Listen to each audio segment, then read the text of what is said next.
Hello everyone, my name is Max and I'm a new grad software engineer with Amazon. I've been with Amazon for a year now and I actually just hit my first year anniversary a couple days ago. So I just thought that I'd make a video talking about some of the lessons that I've learned, and some of these lessons are self-explanatory. Let's get straight right into the video. Lesson 1, adapt fast. So when you come into a company, especially like when you come into big tech in general, you'll find that most of these companies have their own internal tools, they have their own internal systems, they have their own internal software. So when you come in, and for example, for me, when I came in, I already knew how to code, I already knew GitHub. Came in, I just thought, okay, maybe all I need to do is GitHub. Like I know how to deploy code. I know how to code. I can build your app from scratch. When you come into a company like big tech in general, or in any company that you get into, you'll find that they have their own internal systems, their own internal tools. So the way that you're used to building your projects and the way you're used to deploying code into GitHub is completely different from how they do it. It's kind of like you now have to adapt into this new system that you're into. And the easier you adapt and the faster you adapt into this new system, the easier your job gets. So this is one of the things that I had to learn. I had to learn to pretty much just adapt into this new system that I was in, learn the system as fast as I can. The quicker I adapted to that system, the easier the job started to get. So that's one of the lessons that I've learned. Lesson number 2, learn to skim the code base. So this is really important when it comes to debugging. For example, let's say you build an app, you have a feature in this app that is not working as designed. If the feature is not working as you designed it to work, that means there's a bug in your code. But if you wrote the code, it would be pretty easy for you to find the bug, right? Let's say you come into a company that has thousands of lines of code and you've never seen this code before, and then there's a bug in the code. How will you be able to find it? It won't be as easy to find the code in a code base that you've never seen before and it has thousands of lines of code.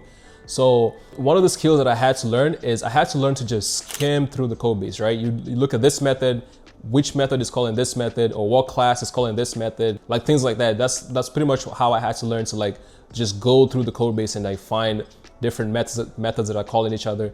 And it's a lot easier to like find bugs like that rather than going through line by line trying to understand everything. If you're gonna do that, you're gonna spend hours trying, and you will not find the bug. Lesson number 3, Java is everywhere.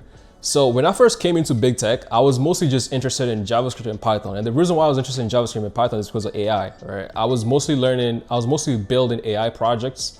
And with AI projects, I'm mostly using Python, JavaScript. Yeah, all my projects, I was mostly just building projects with like JavaScript and Python. But then when I came into big tech, like I barely touched Java. I know what Java is. I learned Java, I've built some projects with Java, but like Java is not one of the strongest languages or one of the strongest skills that I have. So when I came in, I had to catch up with Java. And over time, I've realized that Java is actually everywhere.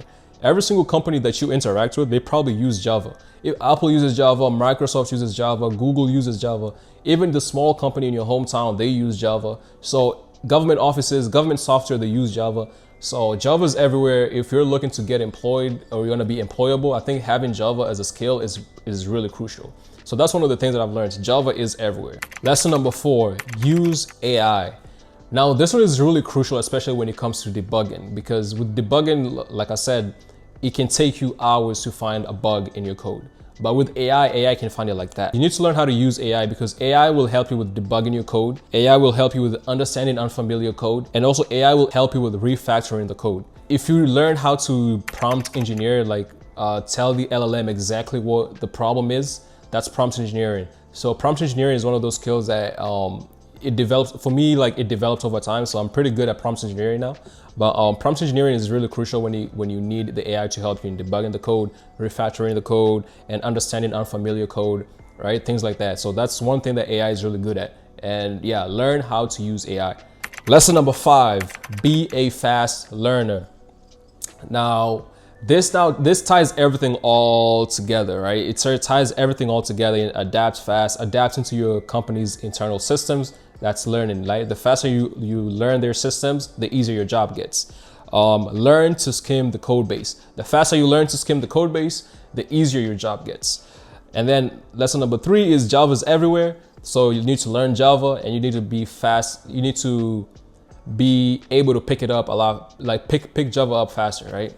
And lesson number 4 is use AI. So learn how to use AI, learn how to do prompt engineering and things like that. Yeah, everything just ties into just learning. Everything is just learning, and the learning never ends. Even till now, I've been with Amazon for a year now, and there's still systems that I don't understand within the company. There's still a lot of things that I don't understand. And yeah, every day there's something new that I'm learning. So yeah, if you're coming into a new company, just know that the learning never stops. There's always something new to learn. There's always something new to do, but that's what makes the job fun, right? The more you learn, the more you know. And yeah, so I just hope this video just helped you to like gain some insights of how software engineering is in general, or how the things to expect whenever you come into big tech, or some of the things to expect when you come into even whatever company you go into. I just hope that this video helps you to like give you some insights. And yeah, so I'll see you guys on the next one.